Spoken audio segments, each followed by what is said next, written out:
And thus, another part of the old god is transferred to a new owner, and the future of this world has changed even more. At the same time, in the fourth parish of the Temple of Light, there is a conversation about why there is no news from Cardinal Alden yet. Suddenly, another knight runs toward the captain with a letter in his hands. As soon as Captain Gertrude opens the letter and reads what is inside, her face immediately changes, knowing her master Alden is killed.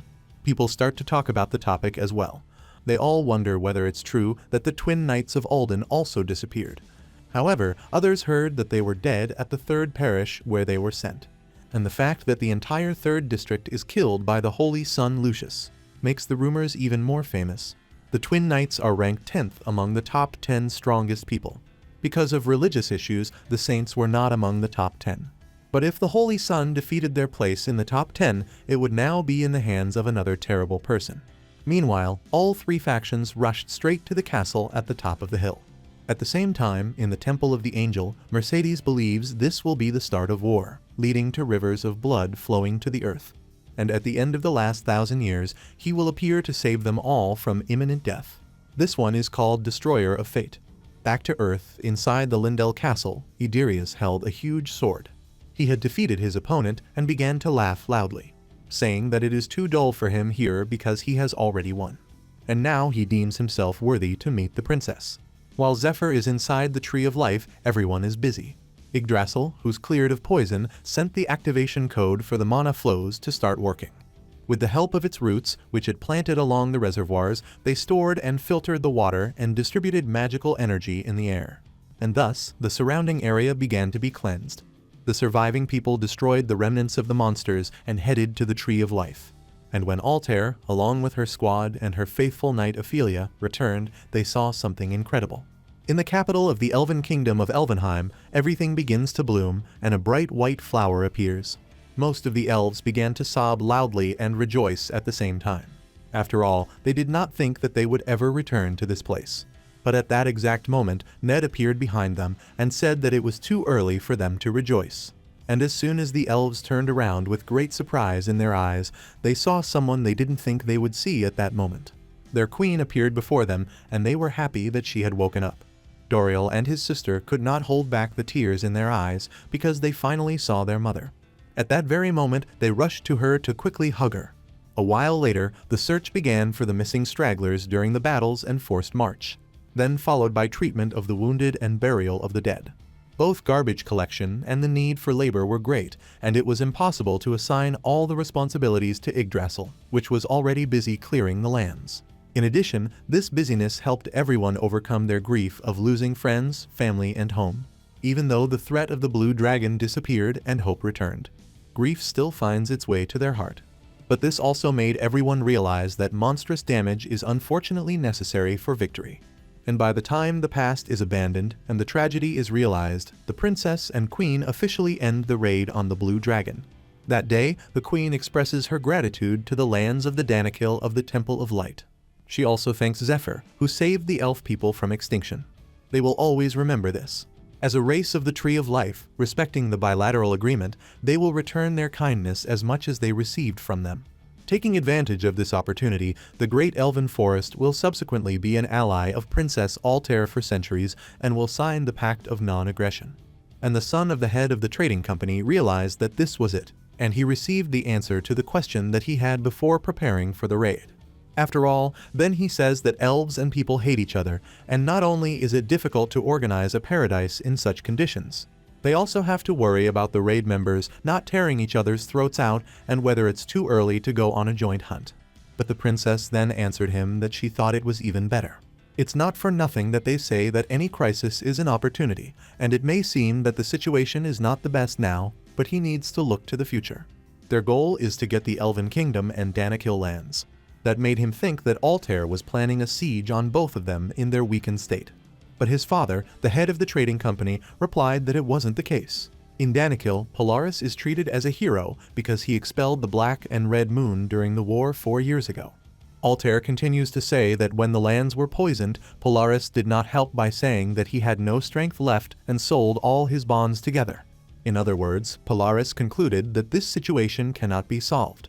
Soon, Danakil is abandoned when they are in a situation where they need help the most. and it is even worse for the elves, since they broke off diplomatic relations with people a long time ago, so they have no allies to help them. And Altair believes that this is their chance and they will help them, but not as people or members of the royal family, but as Princess Altair. They will use this chance to reduce Polaris' influence for the sake of victory in the war. That will begin very soon. Back to the ceremony, Zephyr is content with what he sees. The power of the elves, Danikil's abundance of food in the granaries, and the restorative power of the Lake of Life will be in their hands. This is Altair's goal, and he's not disappointed by it, added by the fact that everything went better than expected. The Queen of the Elves initially had similar goals to them, and now that she has awakened, she will control the elves using mind control. Those connected to the Tree of Life would never betray them again. As soon as it was over, they all began celebrating this victory together and decided to drink. When the fun was in full swing, suddenly Kiara turned around and started to leave. Dariel is the first one to notice this, but he could not understand why she left the fun. And a little later, he saw that she was sitting on the steps near the entrance to the banquet hall. He slowly approaches her and decides to ask what she is doing here alone. But while wiping her tears, she asked him why he had come and why he wasn't having fun at the party, to which he replied that only Crybaby had run away. At that same moment, he threw an apple at her, even though she had told him not to throw food around. Immediately after that, he decided to sit down next to her and eat the apple he held. Right after that, he immediately started a conversation about how difficult it was for them to believe in all this. Less than a month and a half had passed since Zephyr appeared in the Great Forest, and he had already killed the dragon and returned their home to them. Kiara had thought that no one would have believed that this day would come. She's relieved that her mother and the Tree of Life were also healed.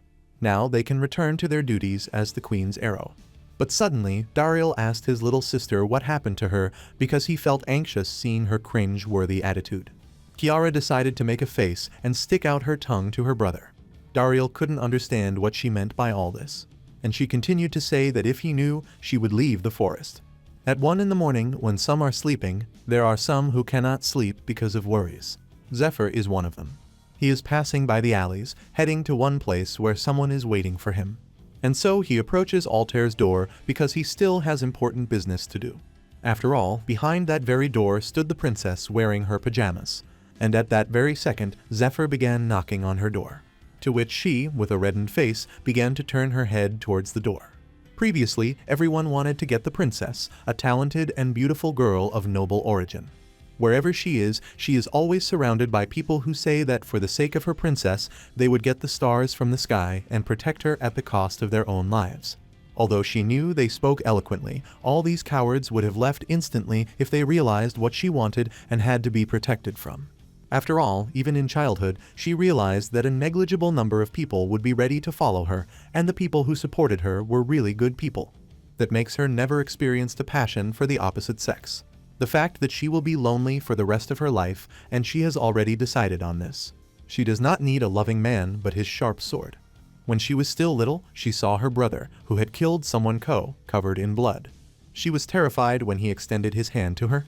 And it's not just because he killed someone, but he began to turn into a huge demon who was chasing her. She ran away as fast as she could, and on that day her life ended. When she set herself on such a huge goal as a victory over her enemies, it becomes superior to her in everything, and feeling is an unaffordable luxury while love can only be a weakness. She needs to find a man who will lead her to victory like a marriage of convenience, which is what she has on her mind.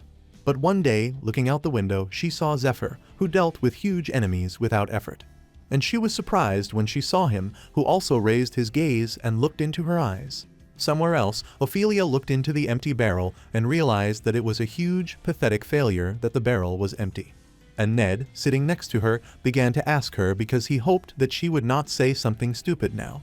She turns her head and says that the princess has changed since Zephyr appeared, and of course, she is not always next to the princess. But to her, it seems they spend all their time together now. When she saw them, the princess always said that she needed to talk to the elders, and for now, she had to monitor the situation. In the next few days, Altair says not to worry because the Tree of Life protects them, so they are completely safe. Besides, now there is a feast going on, and she should drink and have fun. So there is no need to accompany her. That thought made Ophelia begin to sob loudly because she understood that she and the princess grew up like sisters. and now she no longer needed her and is sitting here all drunk and abandoned by everyone. A little while later, Ned thinks he should help his student now, and tells Ophelia to keep drinking, so tomorrow she will feel better. However, Zephyr arrives at Altair's door feeling nervous. As it opens up, he is stunned witnessing such a wonderful sight to behold. He reminds her about the promise they made about defeating the dragon in 10 minutes, and he demands compensation. Altair is blushing in her nightgown, feeling embarrassed to embrace the knight that she promised herself to. She looks away from him, trying to gather her thoughts on what to say to him. Looking at her, Zephyr finally thought that he is able to keep his expectation up after all. So he invites himself in towards the princess's moist lips to embrace. At this point, she knows this knight only for a month or so, which is confusing for Altair. Their lips touch, her cheek is blushing, and her breath is short after being bewitched by the sweet kiss from the knight. Right after the greetings, Zephyr lays her on the bed. Completely letting her guard down, Altair left with her own thoughts that she would always be lonely until the end of her life and love would just pass her by. That's what she believed in so far until she found this knight, who claims to love her so much in both this and her past life. To think that the lone princess, who thought she stood alone atop the thorny path, would have someone to walk side by side with, in life and death. This brings her back to the other night on their first time of their encounter alone. She was trying so hard to ignore that fact. But the truth is, she had a very hard time enduring the loneliness, and how hard must it have been for Zephyr to have everyone around him die. The thoughts keep her all night thinking about him. Knowing all of this is breaking her and makes her want to do something for him. That's also the exact time she finally realizes that she has fallen in love with this knight again. Meanwhile, on the 44th day of the blockade of the third parish, a spreading barrier prevents anyone from entering. Suddenly, the nun woke up from fade, placing his huge sword nearly missing her neck. And he begins to say that he came here for another matter, and she must say who gave her this poison. The next day, Dariel is practicing archer. Suddenly, he remembered that when he was 15 years old, he was told that his mother had been conscious for some time. At that time, Kiara is born, and then his mother says that his sister is born with a different fate, and she would have to leave the forest. His sister told him last night that now was the time she didn't want to be lonely, and if she decides to follow Zephyr, it would be interesting, and maybe she could meet Fade. But Dariel realized that there was something else that she hadn't said. He wonders why she is so sad at the banquet. The only thing he can think of is that she is still worried about the rumors. Some say nasty things to her because of her eyes and her dirty hair, and there is no doubt that this child is the fruit of the love of a man and an elf. And that is why the queen is punished. The life force of the forest has dried up, and this child cannot stay in the forest. Remembering all this agitates him and starts pouring his anger towards the shooting target, until the moment when someone calls out, praising him. It is his mother, the queen of the elves. Taking Yggdrasil in the form of a little bird, she wants to hear her son's voice. Dariel tries to remind her about the cold, but the queen praises him again for how cool his archery is. Hearing it makes Dariel so pleased to be with her, as well as the fact that his mother woke up and his father returned several decades later in the form of an incarnation. He is grateful to Zephyr for all this. But suddenly, the queen asked him if he was too nervous when he shot because his flow of magical power seemed to get stuck somewhere here inside his stomach. With his accuracy, he should shoot a little more freely. She advises him to trust his comrades as well, since he's not going to fight alone. As soon as she touched him, Dariel immediately remembers when Zephyr fought against a huge blue dragon. And the queen continued to say that in order to uplift the moon, he must leave the forest with his sister. At the same time, the head of the trading company is running along the corridor. As soon as he reaches the princess's door, he knocks the door saying there is something urgent he has to say. The door begins to open, and Zephyr comes out feeling fresh after claiming the princess chastity. He immediately asks what it is. The fact that Zephyr is in the princess chamber confuses him, but after he gathers his thoughts he explains that there is something important and asking Zephyr to wake the princess up. Otherwise, she will miss the meeting, while Zephyr notices the seal that is on the envelopes he brought up. A few minutes later, they are gathered together, along with Ophelia, who has a massive headache after a whole night of drinking episode. Altair begins the meeting by apologizing for not setting it up earlier, then starts to begin with the first thing she has, as a part of an agreement with Queen Sylvestia during the party. Kiara and Dariel will become the new permanent members of the group, and everyone should welcome them. Dariel and Kiara immediately stood up and started telling the princess to take care of them and that they would study hard. He is glad he didn't let his sister leave alone, but Kiara had no way of knowing that her mother had a similar plan. And besides, when she went to see her mother this morning, she didn't understand why her mother gave this to her. After all, it belonged to her. But she replied that Kiara should remember what she said then. The fact is that she was born with a different fate. Someday, she will have to leave the forest and start a new life. So, she gave her the last seed of the Tree of Life. That she must grow as the queen of the great forest of elves and become the future queen of the new generation. Leaving the great forest to grow a tree and find a new kingdom is the only way their species will survive difficult times in the future. And she is the only one who can do this, because she is born as an empty vessel capable of containing the power of the new tree. Her weak connection with her father and her fragility is a gift. Now she is grateful to them and will do her best not to disappoint them. Meanwhile, Dariel is completely confident in what he is doing because he aims to protect his sister. Altair immediately said they showed themselves perfectly well against the dragon and are now their party's primary member. So from now on, they will support them with information, supplies, and manpower. After that, they move on to the main issue, and the chaos has now begun on both sides, and she doesn't even know. But Philip raised his hand and asked the princess so that he could explain. First of all, he had just received letters from the headquarters of their corps located in the 3rd parish.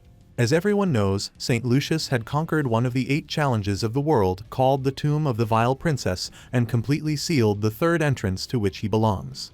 This is a smoke screen created to hide the true location of the dragon's heart. Zephyr is quietly listening and thinks about the fact that he understands that no one knows that he has returned in time. That's why everyone is guessing that Lucius absorbed the dragon heart and is now recovering. Whatever the option is, investors will go crazy if the dragon's heart is sold at auction and would have set the record for the highest price ever. In any case, the legal proceedings will drag on for several years. Even the Temple of Light, which used the heart of the dragon as bait to collect huge investments and offerings, cannot escape responsibility. Therefore, a team is created to protect investors who are afraid of losing their profits. The Financial Council of the Chrome Council wants to shift responsibility to Lucius. And the Vatican also dispatched a squad of Sacred Relics Management to chase Lucius. Meanwhile, the Iron Maiden Gertrude, the 3rd Region's sanctuary commander, wants to check Alden if he's alive. After hearing rumors that Alden and the Twin Knights had died, the adventurers came to challenge Lucius to compete for the 10th strongest place after the Twin Knights. Everyone shouted for him to open the gate and give their money back, and that he should go out and fight them. Hearing the news, Ned thought that the combat effectiveness of the 3rd parish was under threat since many soldiers died during the raid on the tomb. Once the actual siege begins, even the saint will not last long. So, he asked the head of the trading company about another letter, wondering if there could be anything more severe than the situation in the 3rd parish. But he replied that the letter was from the butler of Lindell Castle, and a certain knight held a duel on behalf of Ophelia for marriage. And a winner appeared. But the weapons he used are known to everyone and are closely related to them. Zephyr was immediately reminded of Requiem. It is a legendary sword known as the weapon of swordsman John Howell, who is #1 of the continent's strongest men. So he sets on a journey to Lindell Castle, and the butler welcomes him by saying that they are waiting for him. Zephyr knows well the Requiem sword he had chosen as his last weapon in a past life. But the one with this sword is now the last student of the sword saint named Idirius. And this guy is very strong. When Zephyr came to him, he asked where the princess was. He knew that since Idirius had appeared, it meant he was the strongest person on the continent. And maybe he should kill him right now. 10 strongest on the continent is an honorary title that originates from one of the greatest knights. And 5 years ago, Sir Lucas is congratulated on his victory in the Cayenne Palace because he can defeat the king of mercenaries. Not only did he have good command of the troops, but he also had an excellent win in one-on-one fights, making everyone ask him how it felt to be the strongest on the continent. But he answered to everyone that he was not the strongest. Because of the countless strong opponents he had faced so far, if he excluded the children of the Holy God and the Saint, as well as demons and monsters, he would still be the 6th, and the mercenary king as the 9th. King Leo Roman III asked him who the 5 people in front of him were, and he wanted to know who was everyone that he deemed stronger than him. Lucas then mentions people that he thinks are stronger than himself before mentioning himself to be the 6th. Right after, he says that Dariel, the son of the great elven forest, would be the 7th. On the 10th will be the twin knight that recently got defeated by Lucius, the saint. While on the meeting before Zephyr left for Lindell, Philip explained that many knights envy Lucas, and the list of the strongest that he announced quickly spread. All over the world, people who had died in some way began to challenge them. The momentum is gaining rapidly because there were many rivals. Then they became legendary, and this list became known as a ranking of the strongest continents. This is the origin of the 10 strongest in the continent. The rating has not changed for 2 years since Ophelia defeated the twin knights and the mercenary king was executed for treason. Dariel remembered that he once fought with a human knight during a conflict at the forest's edge 7 years ago. According to him, the knight was strong and very famous. But he also thinks he is much weaker than Zephyr, and the list is incorrect. Zephyr argues that this list was compiled 5 years ago, and at that time he is still growing up. Ned adds that whatever the beginning, to make a name for themselves, they need to defeat one of the 10 in public, or they need to take possession of the thing of one of the 10. That's the unspoken rule. In a past life, Zephyr began to remember that the chaos began after the appearance of Idarius, and after he spread words that his master had died, leaving a vacant place in the top 10 of the strongest. All kinds of fighters came out. Around the same time, Ned is officially put on the wanted list for stealing the heart of a black dragon. He doesn't even want to remember what kind of madhouse the world was then. Altair concludes that this swordmaster, who claims to be the Sword Saint's last disciple, is a legendary figure that almost no one has ever seen. She believes he is most likely lying about it, so she deems this a pressing matter. And John Howell is the one the devil cult fears most because she can destroy all their plans. Holy Sword John Howell is another name for Elva Laren. Her nickname is also the White Queen. This is the true identity of the white dragon Nemeshuna. This master is the one who taught her the ancient magic of Media. Elise, sitting at the meeting table, heard about it for the first time, and she wondered how she had learned such magic. And as expected from a princess, she has created a lot of remarkable allies. Dariel couldn't understand because John is a man's name or that people have a different customs. But his sister heard that humans have a swordsmanship called Zornhal and thinks it's probably a pseudonym or a distortion. Meanwhile, this conversation leaves Edwin confused because he read that the white was killed by a black dragon 1,000 years ago, and it is written in the books. But Altair answered him that she was not dead but sealed, and every 100 years she sent an incarnation to find and educate talented people. And Dariel's sister understood that this was a lie. But Altair, of course, knew that this was not a lie. The man named Idarius is actually a student of the Sword Saint, and she learned about this from Zephyr. However, if she does not suspect, it will be unnatural for her character. Therefore, there are those here who know that she is a student of the dragon. The only ones who see this future are she, Zephyr, and Ned. It will become dangerous if someone else knows about the future. Therefore, speaking as naturally as possible is the logical thing to do, and she needs to lead them to the correct conclusion. But Philip began to say that the problem was in the sword. It doesn't matter if it is fake, but what will happen if it is a real requiem? This is a sword with special properties, and no one except the teacher should have it. He can't fathom the fact that Idarius would take something like that for a mating duel. There will be many eyes, and rumors cannot be avoided. What is more important is the likelihood that the sword is fake. Suddenly, Zephyr realizes that the timing is interesting, and hearing him talk makes Altair pay attention to what he has to say next. He clenched his fist while telling them to think about it from the point of view of the demon god cults. It's a big mess for them to have the heart of the dragon stolen and the twin knight killed. Matthias is brought into the cult, and information from the third parish comes directly. He can't imagine anyone who would miss such a skillfully matched party. Now that they've set up the bait for people from the devilish cult to doubt each other, it should lead them toward the inner part, although they have meticulously directed the suspicious to someone within the cult. He believes that they won't think that Ned went this far alone, and the number one suspect will be someone from the outside. And that person would be Lucius. However, people who think a little more will also want to explore another possibility. It'll lead them to wonder if there is some other dark figure who would have influence comparable to the leaders of the demonic cult.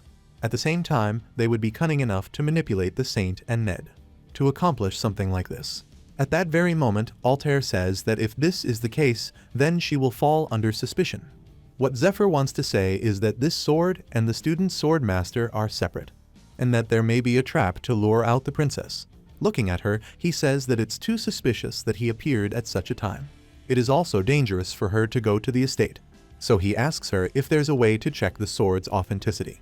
And she replies that the sword reacts to the heart of the dragon. If Zephyr comes into contact with it, he will immediately know whether it's real or not. Then the decision is made, and now Zephyr will go to the princess's estate. If the sword is real, he will take it. And if it is a trap for her, then he will take care of everything. This is how he got to Lindell before sunset, and how he stood in front of Idirius, who began to ask who he was and where the princess was. But Zephyr, looking at him, understood that, in fact, rumors about this guy should have already reached the head of the cult. So there shouldn't be a problem, and it's true that the head is afraid of the holy dragon for some reason.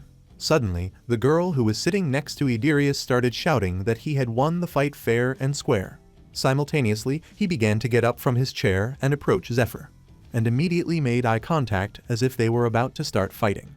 He smirked and immediately began to thank his teacher, because he says that he could fight with strong opponents, and immediately upon arrival he made a big catch. But suddenly, Idirius suggested changing the place, or he could fight here, to which Zephyr replied that it didn't matter to him either. Using his dragon tongue, Zephyr begins to speak the order for the sword saint to crawl and bark like a dog to follow him.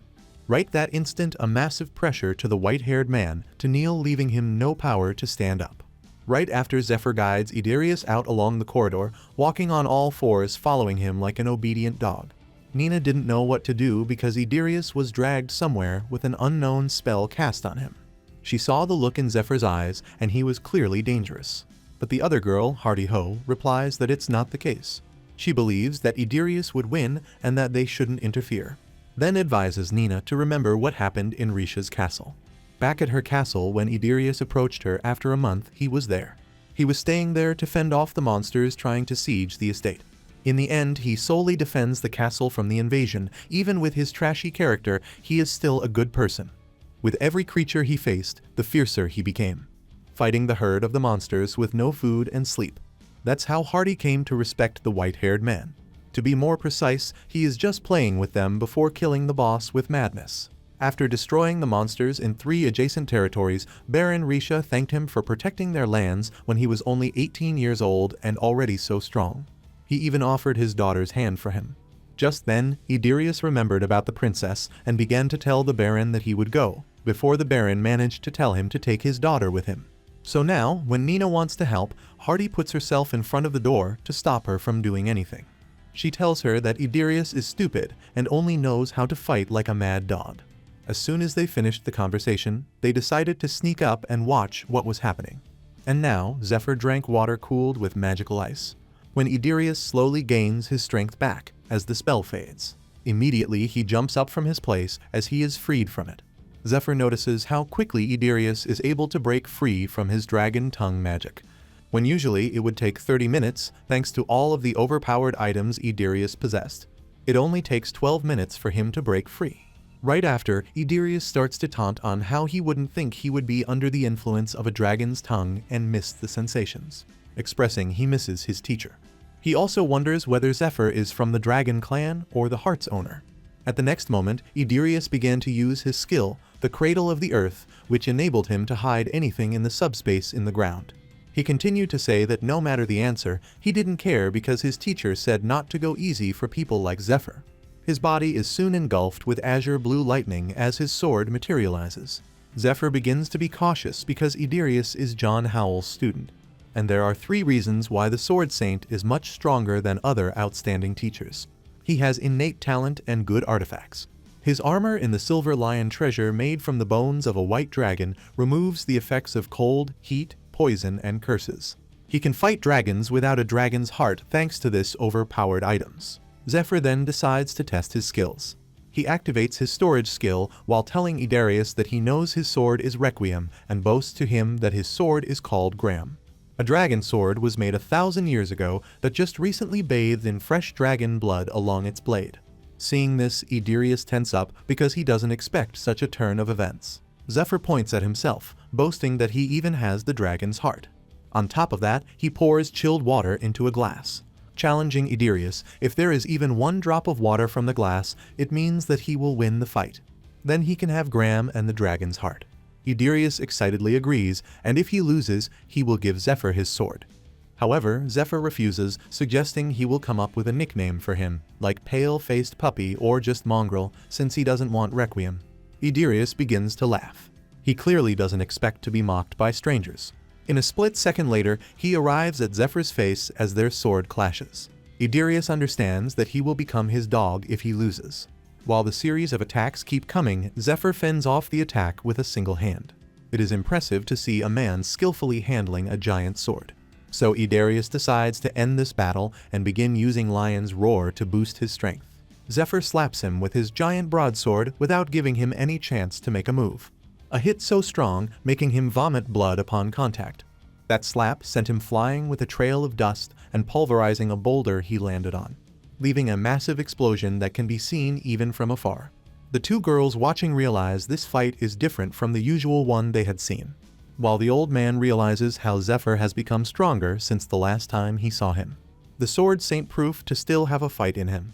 He dashes up through the air and bolts straight towards Zephyr as he screams his excitement to have a real battle. Using all the power he can muster, he lights up his sword and strikes down toward the tiny human who dares against him. And their sword meet. Even with one hand holding a glass of water, Zephyr can easily block the strike that came his way. Along with all his power, Idarius taunts him that this is a real fight they should have. But the sword saint immediately falls silent as Zephyr summons a blue dragon hand. The massive paw appears, then swings towards Idarius, pressing him down. He could not understand what had happened, and when he had managed to use such power. It was too hard for him to push back, and he couldn't fully move or pull out his sword, as if something was pressing on his whole body. Meanwhile, Zephyr stood in the same place. He has used his skill called the Dragon's Way. It draws out the real dragon form from people who inherit the power of the original dragon's power. And its size also abilities are proportional to its power. Now, the current manifestation percentages are 23%. But at that same second, Zephyr began to use his telekinesis skill and began to lift Idarius into the air. And as soon as he raised him higher, Zephyr remembered that when he met this guy in a past life, he was already number 1 in the top 10. His talent and skills make him a prime target for recruitment. So he decided to test it a little, which is not the level he remembers. Some events that will trigger his growth must happen later. But he feels grateful for the idiotic child who can't sit still for a second. If he left Lindell Castle and met Altair, he wouldn't be able to control it with his power. This time, everything will be different. Zephyr intended to be the first terrible enemy since he left his teacher and the reason to become stronger. As Idarius dangled in the air, he cast another spell and materialized a dragon head that ate him. With this, he will become his sword. Also, the fact that he won right now makes him entitled to call him a mongrel. 6 years ago, the time allotted to her ended and the white dragon began apologizing to Altair, because she could no longer teach her and she would have to look for answers without her help. How to improve magic and how to defeat the cult leader. And soon began to fly in a different direction. 25 years have passed since the appearance of her incarnation. And this time she managed to hold out for quite a long time.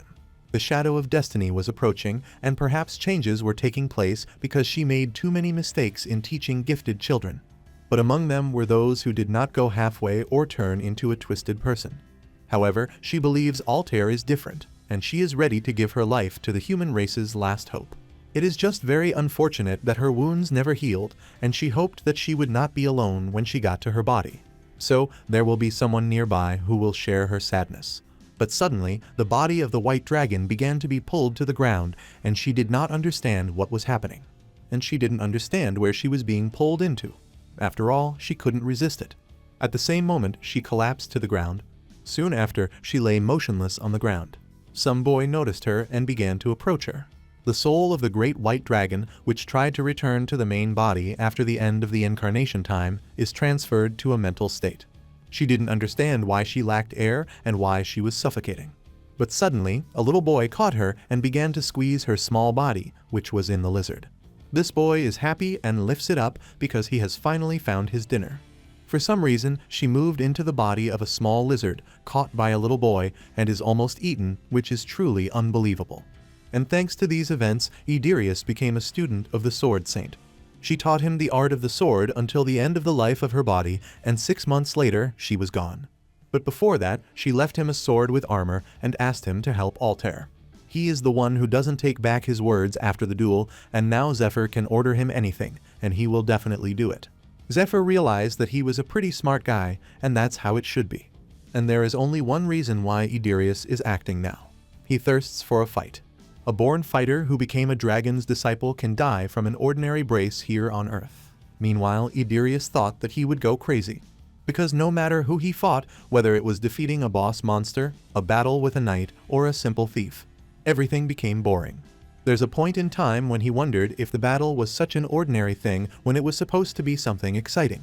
And now that his teacher is not there, he wonders where he can feel this thrill before the battle again. Soon, it began to be his train of thought every day. Well, he finally found the answer in the face of Zephyr, who was sitting in front of him. And Idirius realized that this guy was just playing with him and did not show his real skill. That makes him want to know what technique he is hiding and where he gained such strength. Then have a rematch and fight until he wins. With that in mind, Idirius began to ask Zephyr if he had a dog. They're not going just to scare away thieves and guard the sheep. But Zephyr answered, is he really asking to play and asking for a piece of meat? To which Idirius answers that this way he can cheer up and play his role better.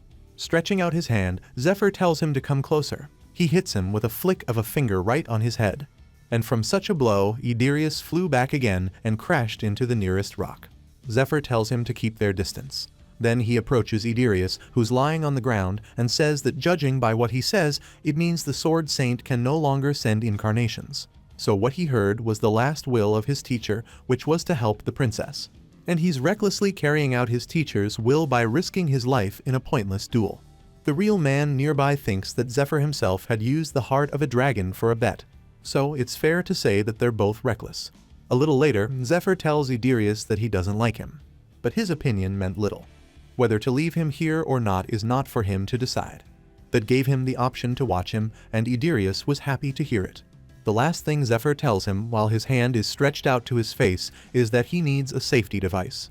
2 days later, many warriors gathered near the castle in the Temple of Light in the 3rd Parish. Ned, who is watching all this, sees an incredible sight with everyone belonging to different organizations but still coming together.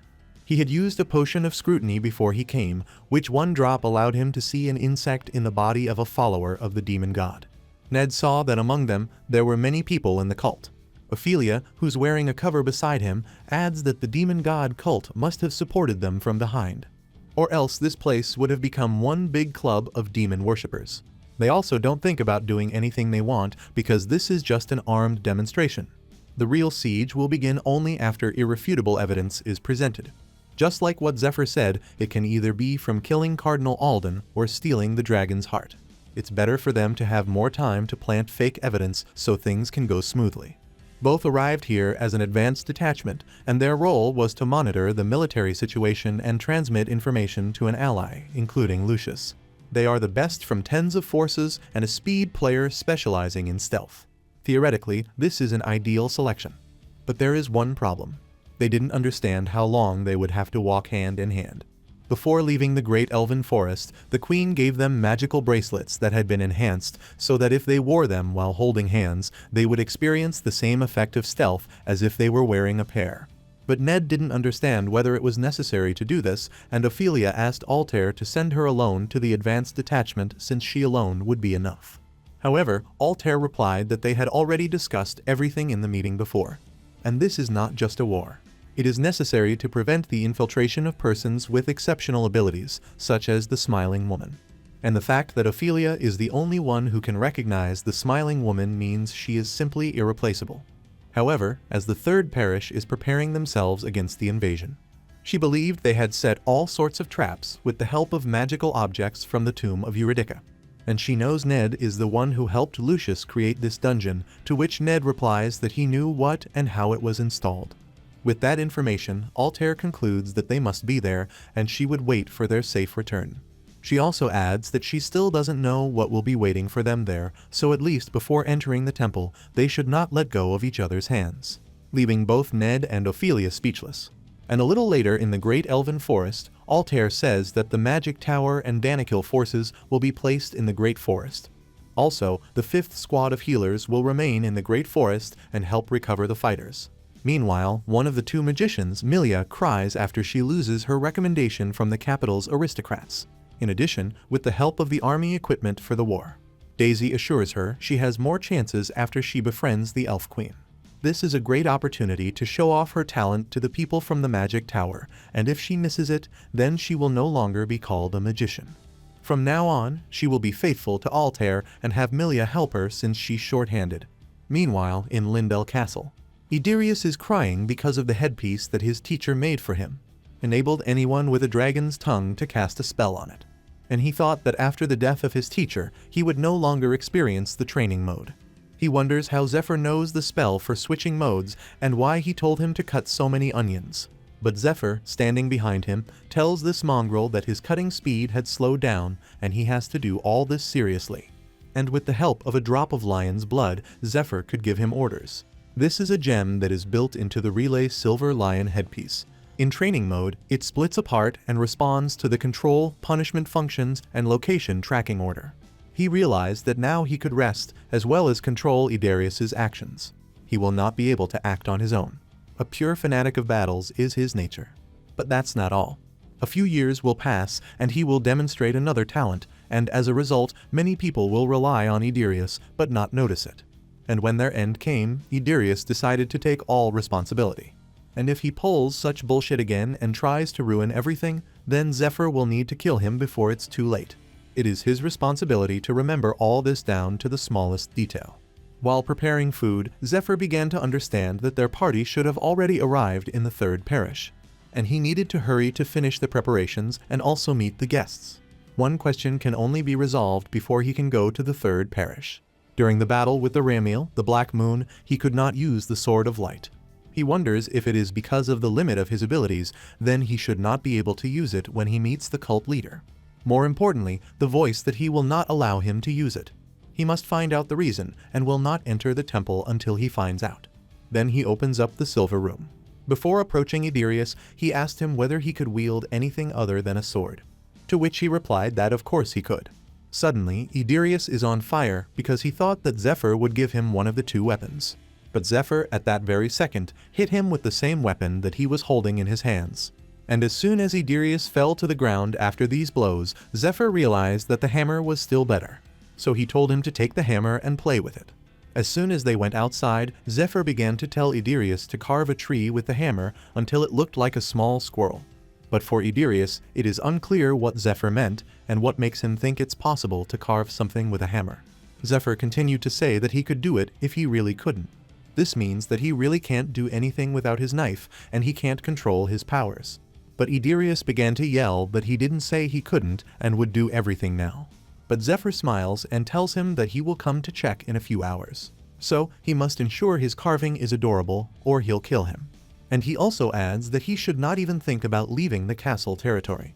With the help of an order in training mode, it is impossible to go beyond the designated zones. Idirius still could not understand how Zephyr knew about these tricks. Zephyr goes back inside and grabs the food. It is time for him to go. And with the help of the silver key, he began to move to another place. Meanwhile, in the Temple of Light, the third entrance to the Dungeon of the Waterway, Ned and Ophelia padded hand in hand. And they noticed that the third entrance of Temple of Light is a vast building in size, with strong walls, holy protection, and an abundance of food reserves. This fortress could easily survive for a year in a running siege, even if the city gates were closed. This time, in order to prevent the Smiling Woman or the demon worshippers from entering, the passage is thoroughly sealed so that not only people but even letters cannot get inside. However, blocking the sewer drain completely is impossible, and the most suitable path for sabotage is in the sewer. And holding out his hand, Ned began to enter one magical place. The Labyrinth Creator tool expands the force field by deforming space into which no one can enter unless they know the method, and he brought it from the tomb of Eurydica. So mages will not have problems, and the place of this installation is also hidden. And the method of entry is the same as he says before to Ophelia. They just need to dance. Then they continue to perform this stupid dance, making Ophelia ask Ned who set such a condition, to which he replied that Zephyr was the one who had decided it. She says that it means there is no point in killing him and she will deal with him. At the next meeting after this dance, the conditions were fulfilled. They began to move on to the next condition of standing in the right position. Ophelia began to tell Ned that she would kill him if he did this, but Ned replied that he already thought the same. But suddenly, she stepped on his foot, and a light appears around them. The fact that she stepped on his foot meant they would have to do everything again, making her angrier. But at that time, Lucius is in his room when suddenly someone is pointing a knife at his back and telling him not to move. He's quite impressed that he managed to get here when he put a lot of effort into making the security system.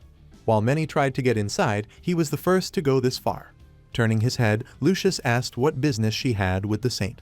She says that this is a robbery, and Lucius just scoffs before quickly turning and disarming his intruder, which is none other than his own wife, Claudia. Once her knife fell, he hugged her and replied that he had given all of his wealth to his wife. He asks her if she will spare his life before kissing her on the cheek. She chuckles as she tells him to have dinner. Later, Lucius converses with one of his servants at the dining table while happily seeing Claudia feeding their child. After that, they had a cup of tea, and he told his wife that he felt like he was on holiday because he didn't need to work or welcome visitors. His wife replied that he's been pretty busy lately and should enjoy it. And what she said is true, since after killing the demon god worshippers, the number of the parish's high-ranking priests went down by half. They also lost a lot of knights in the raid. Now, just picking the right people for the right job was his main problem. But spending time with his family was a small blessing in itself. Shortly, a big war will break out, so he should savor moments like this. And then he remembers his conversation with the Pope about the woman he brought from the Twilight Mansion, who will be held captive in the third parish under his supervision until he can clear the tomb of the abominable princess and present it to the temple. Now that he's figured out there's a member of the demon god cult in the upper ranks of the Temple of Light, there's no guarantee they'll vote to release her. And if things went south, she might be taken into custody and face a terrible fate. He holds her hand and apologizes to her. The important thing right now is ensuring her safety rather than her freedom. Suddenly, she lost consciousness, and Lucius managed to catch her before she fell to the ground. Only then did he smell sleeping gas permeating the air. He quickly put Claudia down and materialized his weapon. Sleeping won't work on a saint like him, so he needs to find out who the intruder is. Then, the man sitting at the other end of the dining table tells him to sit down.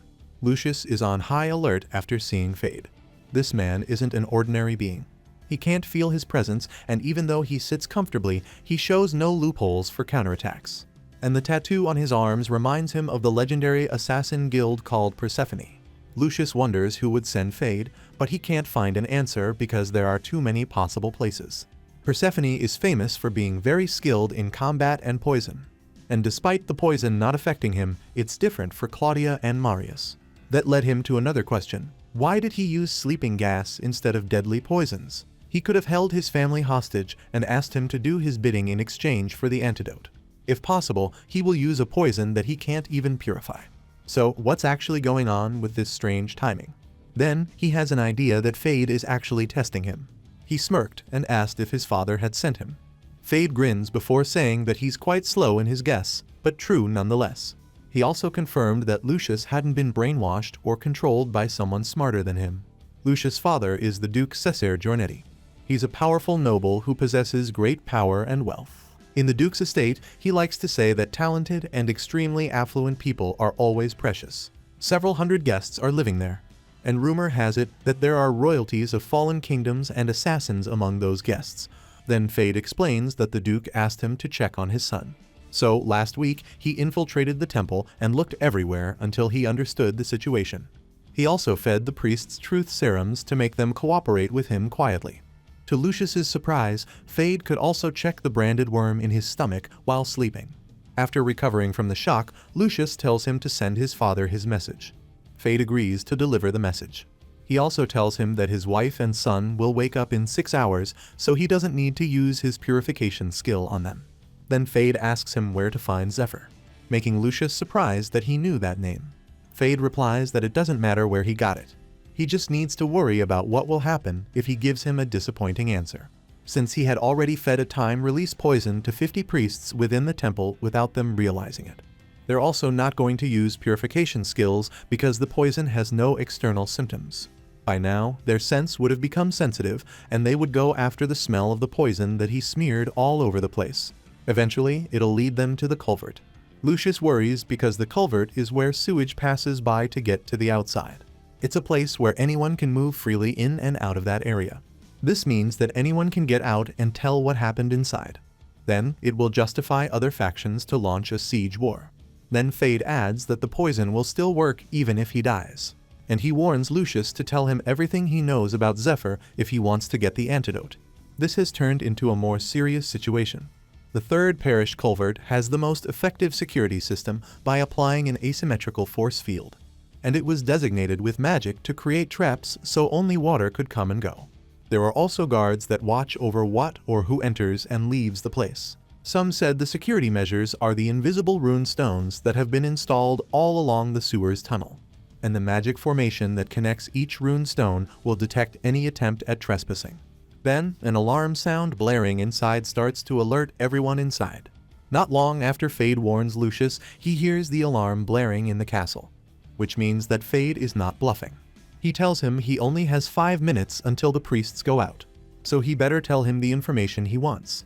However, Lucius doesn't falter and replies that there are knights who guard the culvert and can subdue the priests who lost their minds because of the poison. He is also confident that there's a way to cleanse the poison remotely, and he can figure out how to detoxify them by force. Then he asks Fade in return of why he wants to know about his comrades. Fade reaches out of his inner pocket, and a bunch of rosaries fall down after he takes it out. Lucius realizes that they are the rosaries of the night, meaning that Fade had also put them to sleep. So essentially, there are no guards to keep the priests inside. Then he takes out his weapon and points it at Lucius. Suddenly, somebody pressed his back and used a thunderclap palm strike towards him. That somebody is Ned, and he manages to catch Fade off guard. That even surprises the saint, leaving him speechless. And without giving Fade a chance, Ned keeps going with his attack, blasting it on the assassin's back.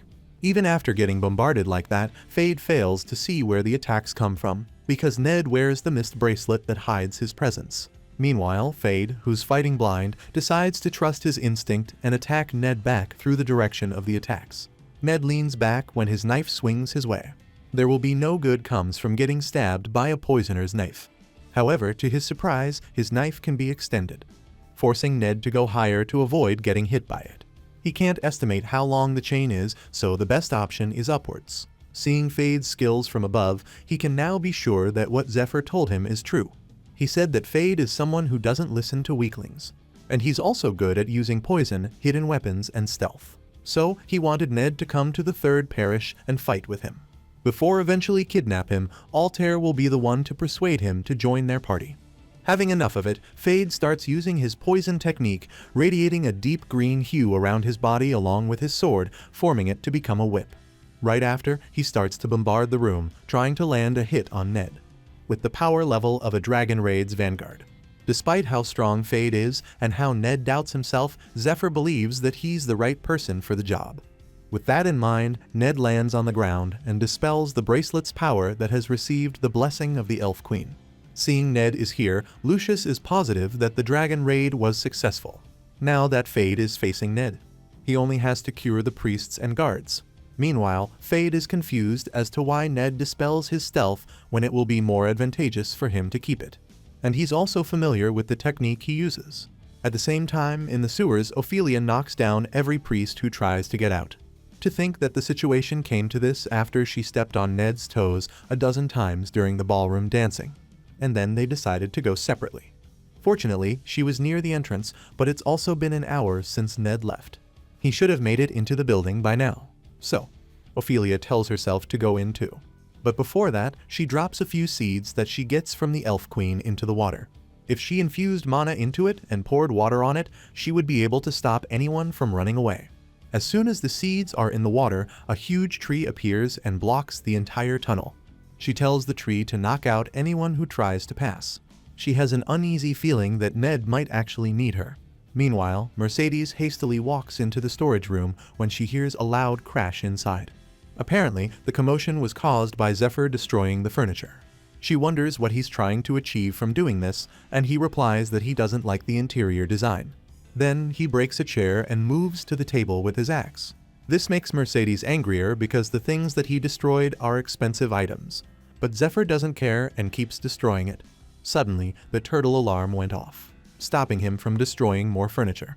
Then he unceremoniously throws his axe and approaches the big cloth behind him.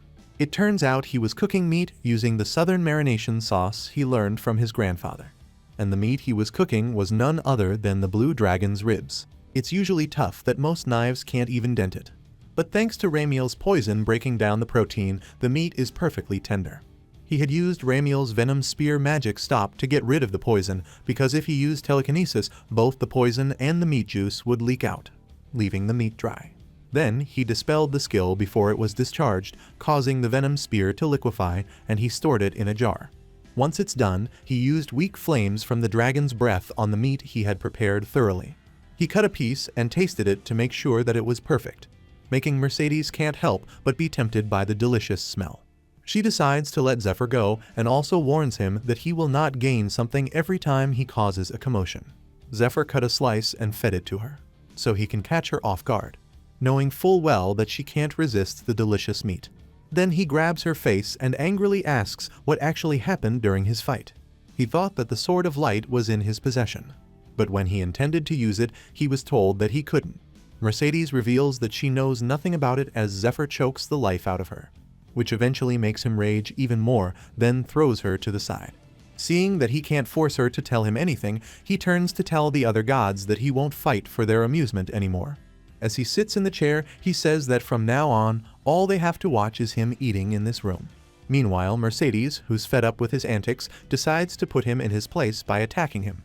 But when she manifested her power, another strong lightning bolt struck her, delivering a message in the form of a golden and a blue envelopes, making Zephyr wonders what was inside the envelopes sticking on the ground, while Mercedes is annoyed seeing the gods folding because of Zephyr's tantrum. She took both of them and congratulated him. These are sealed letters from the God of Light and the God of Sky. What he wants is inside one of them, but he can only open one letter and the other will disappear, leaving Zephyr in a dilemma. Back to the third parish, Ned and Fade had a series of fights where their swords clashed constantly. Fade notices that Ned is using a strange fighting style that he has never seen before, and it reminds him when the nun tells him that Zephyr had drugged himself. She also adds that the last thing she saw was him following Lucius' raid party. From her, he knows that Zephyr has silver hair, so he concludes that his opponent is Ned based on his red hair. Now that he knows they belong to the same group, he has no hesitation in his attack. Fade quickly charges forward, but this time Ned struggles to defend himself. He wonders how Ned can master skills that took years to train for, and he suspected that Ned was using Eastern martial arts. Ned stays quiet, leaving Fade with no choice but to land another attack that pushes him back. He chews dozens of poisonous needles from his hand before pouring poison into his smoker. Once he blows it, purple smoke engulfs Ned, but he quickly dispels it by making a shock wave from clapping his hands, leaving Fade surprised to see his power. Then he notices Lucius gets away. It makes him think that he's stupid for running away when both of them can fight him together. But Ned is glad he gets out of there because he is in the same room with his family. They're going to be nothing but another obstacle.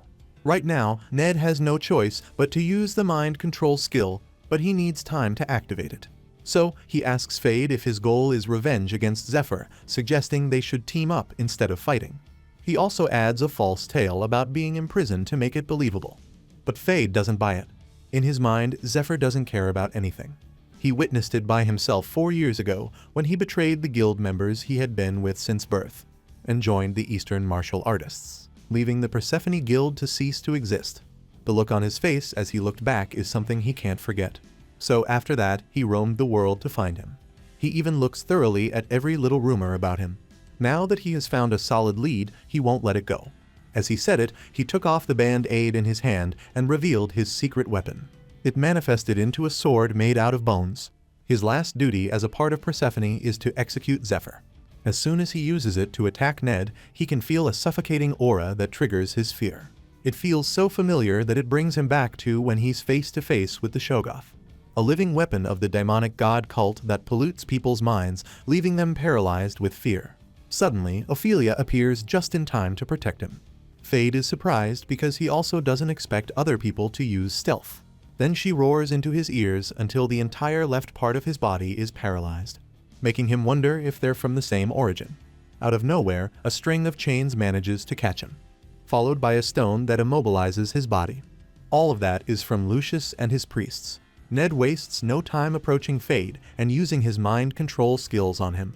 It was a skill given by Queen Sylvestra as per Zephyr's request. She told him he needed to maintain eye contact with his enemy for at least 30 seconds to activate it. She hopes that Ned won't abuse the power because she believed when Zephyr told her that he would use the power to persuade and recruit a comrade who would help in the survival of mankind. But Ned can only use it twice.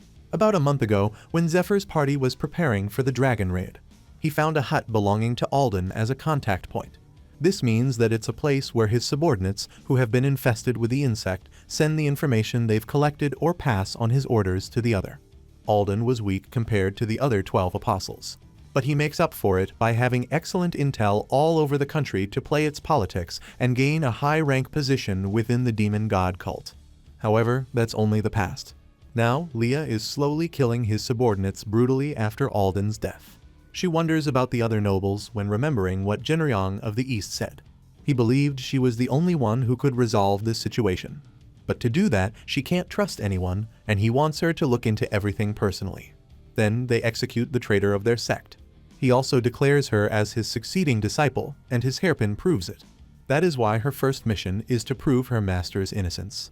And when she finishes her mission, the rest of his disciples who went to look for her lost young brother will be on their way back too. Looking back at the present her brother gave her, this is the only thing she has about him after losing her memory due to an accident. She tells one of the juniors to prepare everything before moving to the next location. Because a new variable appears, she needs to find and take control or eliminate it to win. She's determined to protect her master. Meanwhile, on the third parish, Ned tells Fade that the Master of the East trained 2 disciples to compete with each other. And he also trained several shadow disciples in case anything happened to the 2 of them. Among them, one person secretly learned poison or face-changing techniques. This story is what they decided to tell him. So, Ned continues that the first time he saw poison similar to what Fade and Zephyr used was 8 years ago. At that time, his senior brother was caught using poison, which got him imprisoned in the punishment room for a month. Because his master doesn't acknowledge any techniques besides martial arts, he never heard about the details of that poison.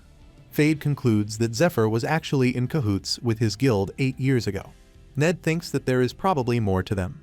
Anything that he learned from needle techniques, blood path, and acupoint blocking techniques was taught in the East. But seeing that Persephone also used needle techniques as they did, he wonders how long these 2 organizations connected. Seeing Fade silent, Ned realizes how dangerous the Elf Queen's blessing is. Fade looked like someone who'd be hard to deal with. But now, not only is he talking about secret information, he even listened to him asking for his help with the siege war in a positive light.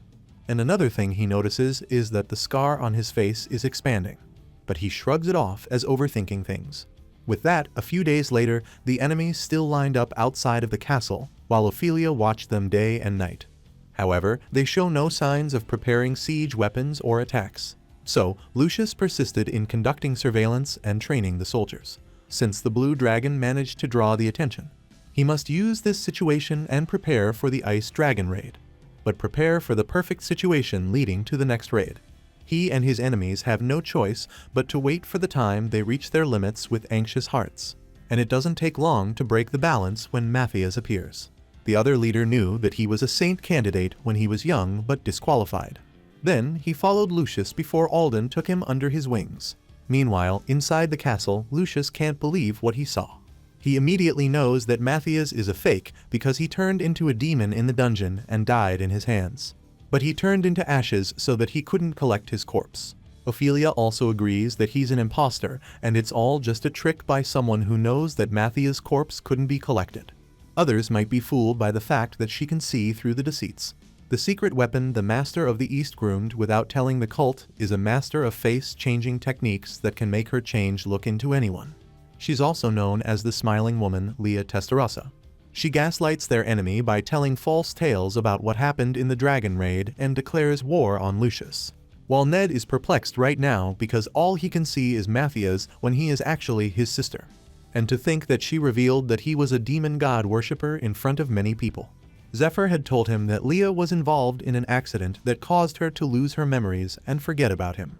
Meanwhile, one of the priests named Benjamin approaches the fake Matthias and tells him that he can't arrest someone who's ranked higher than him because he's just a former heresy inquisitor. He can only arrest and interrogate someone if 3 or more high-ranked priests approve his report. Luckily for him, Benjamin, Cornwall, and Gertrude are willing to do it. but Benjamin warns him that if his accusation is fake, he will be executed immediately. After that, he activates his dimension ring, and the Themis judgment appears above him. It's a judgment tool used in the era of the Holy Kingdom that will fire an arrow toward the target if they give false testimony. Matthias has no choice but to kneel when Benjamin asks him if it's true that Lucius has colluded with the demon god worshipper. Leah silently thought about the tool that was used in this trial. It was said that heresy Inquisitor Themis of the ancient ages stabbed her own eyes, so she conducted a fair trial and ignored how things might look on the surface. In return, she earned an extreme sense of hearing for trials. She also knew that Themis' judgment detects the sound of a heartbeat, breathing, and faint tremors in someone's voice. Those are the traits of lying, and it will fire an arrow when it gets detected. But Leah is confident in her ability to control her muscle movement and act out certain emotions at the level of her own subconsciousness. No one can tell if she is lying, not even a holy relic, so she confidently says that it's true. The arrow burns brighter before it disappears, signifying that what she said was the truth. With that, 2 of the 3 factions approve his testimony, so they have a plausible cause to siege the 3rd parish. Meanwhile, Leah is silently enjoying the situation. She found it amusing that these people have forsaken their respect for the saint and their faith in money, and they're just waiting for someone else to open the gates for them violently. They're nothing more than a group of cowardly beasts. She had put Matthias' name at stake and set the fire to everything. Now she just needs approval from Gertrude. She's silent momentarily since she has no interest in this war, but she just wants to make sure that Alden is safe. When she's about to approve, a bolt of red lightning hits Matthias, and 2 people come down. Benjamin immediately recognizes Ophelia. Others are also surprised by her presence. She went to Benjamin and asked him how accurate Themis' judgment was. He replies that it's 100% accurate. So Ophelia questions if the tool is considered to detect whether or not the target has been hypnotized and truly believes in false information. Benjamin has no answer for that, and Ophelia continues that Ned is a reinforcement from Altair to help the saint. She also unnecessarily adds that Ned is her servant to annoy him secretly. Then she tells everyone that someone is clearly trying to frame the saint while posing as Matthias. The light she used to paralyze him temporarily also dispersed the mana flow. Making Leah unable to maintain her form, she slowly revealed herself. She begins to laugh and praise Ophelia for being able to botch her plans twice. When Ned asks her if she recognizes him, she only knows him as a traitor she had to kill. Then she took Hypno's ocarina along with her troops and blew it. This instrument can control the Shoggoth to issue various commands depending on the combination of notes. They all simultaneously play it, and the melodies start to ring in the air, leaving Ned surprised because the notes differed from what he had learned. Not only that, but the melody can make the Shoggoth evolve into a basilicos. It is clear that Leah is deemed a dangerous opponent for a reason. The monster begins to roar through the air. Those who have weak magic defense will become extremely dizzy. Everyone quickly realized what kind of skill it was when monsters started pouring out from the woods. The name Basilicos means a small king, and it has the power to control monsters. People started to run away and scattered all over the place. This makes Benjamin worry because they need to fight to survive. Then, some people dare look up into the blazing red eyes and immediately turn into stones. Benjamin uses the Staff of Benevolence to create a barrier from the evil monsters. The people that got turned into stone can return as humans, and Benjamin orders everyone to stay within the barrier. That way, the purification effect will last longer. Then he tells Cornwall to buy him some time to kill the beast. He agrees and whips out a weapon that was originally supposed to destroy the castle gate. It's called the Spear Servant of the Goddess, and it's a statue of a Templar that will attack the enemy if it is infused with divine power. It launches its spear toward the beast and successfully wounds it. The beast tries to attack back, but the statue holds it off with his shield, and it immediately counters it by landing multiple punches before summoning his spear back. Seeing the fight from afar, Benjamin knows how dangerous the beast actually is. But a priest's skill can cancel most of its mental strike, since their attacks are light elemental, so there's nothing to worry about. But according to the records of this beast being tamed, he should worry about the second mouth on its tail. It will use a life-threatening skill after chanting an incantation for at least 5 minutes up to 1 hour. If the second mouth succeeds at activation, 80% of their party will be killed. And every time it activates, it will use different skills to confuse them even more. So, the safest way to fight it is not to let the second mouth activate in the first place. He turns to ask his subordinate how much time is left and informs him that the land monsters will arrive in 10 minutes while the flying monster will get to them in 2. Knowing that they have a small window of time, Benjamin took another holy relic called the Golden Mirror of the Holy Sanctuary. It connects him directly to the Holy Relic Management Squad headquarters, where another cardinal received his signal. By using the dagger of the Holy Sanctuary, they join their mana and send it through the mirror, making Benjamin struggle to hold the kickback of their power. This mirror was meant to be used for the siege of the war. Just like the Stake of Faith, there is a heavy restriction on the permitted usage because it was loaned items based on a mission. But he has no choice but to use these items now because they need to survive. Suddenly, Gertrude interrupts and redirects the power towards the castle gate. Benjamin can't even fathom how willing she is to sacrifice many people for the sake of Alden. The massive magic power shoots straight towards the gate, and apparently the entire situation is fabricated by the demon god worshippers to get the result that they want. Pavel had ensured his partners that it had already been set in motion. But Othello prefers an all-out war instead of this meticulously planned manipulation. Pavel tells him that full-blown war is a last resort because they take a lot of processes like justification, war declaration, and negotiations, and they have to manipulate the higher-ups. The only exception is that when talking is no longer an option, their action following it will be justified. Having it will mean that they still have to keep the etiquette of war and garner support from other powerful parties. Ultimately, there won't be any disciplinary actions from the gold guardian dragon of the kingdom. Othello finally understands that his partners are trying to take as much as possible from the saint while maintaining their position on the surface. Wilhelmina agrees since this is how the higher-ups live. Meanwhile, outside the castle, the cardinals are still sending waves of power through the mirror, and Gertrude redirected it with such commotion that it caught Cornwell's attention. The door starts crumbling while Altair and her companion are still in the woods near the 3rd parish. Elise was notified that the attack started when they were still 30 minutes away from the parish. She also confirms that the golden mirror is the weapon they used to break into the door. Then she explains to Altair that it's a relic that consumes divine power or mana for instant firepower and gains tremendous power temporarily, making Altair assumes the station master that was deployed using Eurydica relic will be in danger too. Dariel takes the initiative to provide support with long-range attacks and asks Kiara to calculate the coordinates. But he notices something in the front and tells everyone to jump in the count of 3. And right as they all jump, a blue flash strikes them from below. Altair and her companions are saved, but a few soldiers fall because their horses get hit. The ground and trees around them are leveled, and Altair is worried for the soldiers. The attack comes from a sharp whip imbued with mana, wielded by the disciple of the Master of the East. Along with it, he also wields a bladed spear, showing himself as he claims he will kill them all right there. Meanwhile, in front of the castle, both Ned and Ophelia strike Leah together, but she can block their attack. Ned desperately tries to make Leah remember that he's her brother, but she denies it and attacks him, saying he should be more convincing when lying. Ned is confused about how she can turn like this. Then suddenly, a loud bomb can be heard behind them, and somebody yells that the castle gate has been destroyed. Leah takes the opportunity to charge forward using electric acceleration. Ophelia knows that she's trying to get close to the shrine and quickly tries to catch up to her. Meanwhile, Leah's troops redirected some of their own to protect the mansion and began to blow the whistle again. He forcefully activates the code in the second mouth. This weakens the power it lets out because it's a forced activation before the spell is completed. But it's still powerful enough to hold off the priests. The second mouth manifested its spell and a black rain started to pour from the sky, covering the troops and the priests in the field. And soon, one of them feels suffocated.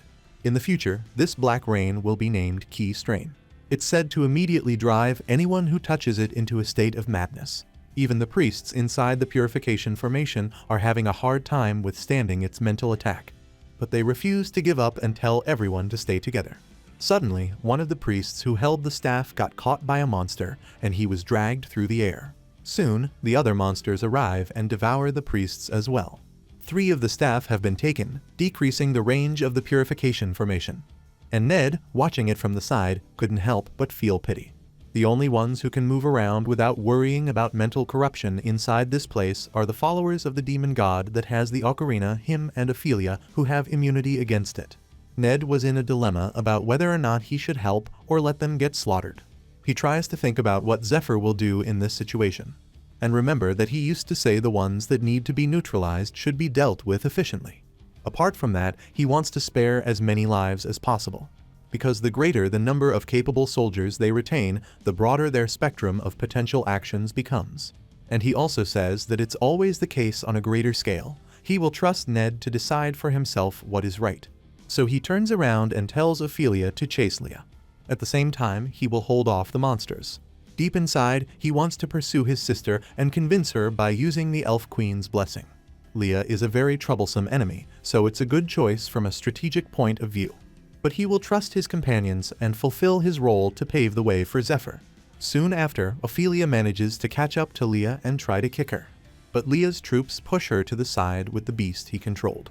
Seeing the opportunity, she immediately disappears, leaving Ophelia confused as to where she was going. But soon, she feels her power from the back. When Leah strikes her with her lightning bolt, another whip flings her to the back and ultimately saves Ophelia. Leah is surprised to see that the one who hit her is Fade. Meanwhile, Ned cast a spell on his sword and charged forward to kill the monsters. He will end this fight with a perfect score. At the same time, Lucius called out to the priests using an Echo of Angels tool to amplify his voice and surprise Ned and the others. Lucius proclaims that he has received the words of God and that the priests should treat him like they would treat God's son. And today, they will witness a miracle. Suddenly, from the sky, a sword came down and stabbed the beast right through its throat. And from above, Zephyr, in his dragon form, wields the Sword of Light. Its power shines across the sky, showing that he chose to open the letter from the Goddess of Light.